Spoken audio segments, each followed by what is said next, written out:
Hello everyone and welcome back to the AI Academy. In our last lecture we have discussed about basics of what is algorithmic programming and data-centric programming, and how we can collaborate with generative AI for writing the code faster and better. So, let's continue the journey, and in this lecture we are going to discuss about the algorithms and finite and basic instructions. So, before diving into the technical stuff, here's a little challenge for you.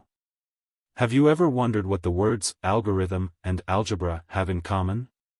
Nope, it's not just that they both start with al. Try doing a quick Google search.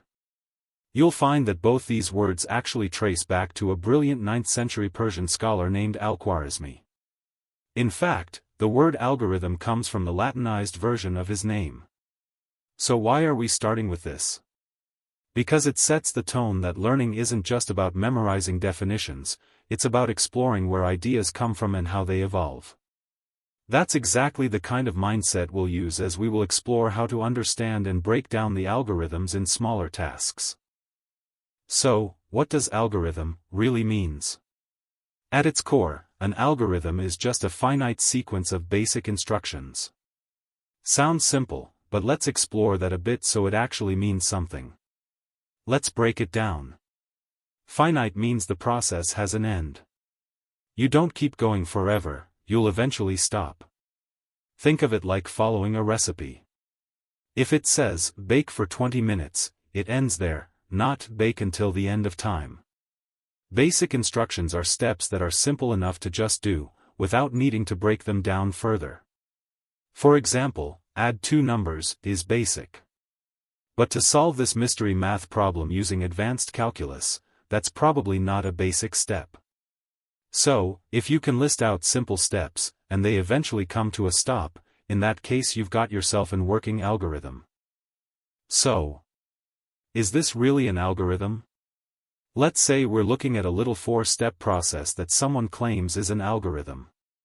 At first glance, it looks fine, there are only 4 steps, so it feels like finite. But let's not just take things only at face value. Let's dig into step 3, because that's where things get interesting. Step 3 says something like, for every value of x, check if x is factor of n. That's not exactly a simple step. It's telling us to do something over and over again, and that sounds kind of complex. But here's the key, even though it's a loop, what we're doing inside that loop we are actually checking if x a factor of n, and it is a basic operation in programming. And especially in Python, checking if one number divides another is super simple. So what's the verdict? If we loop through a bunch of basic steps, and the loop runs a known, finite number of times, for example from 2 to n1, then the whole thing is still finite.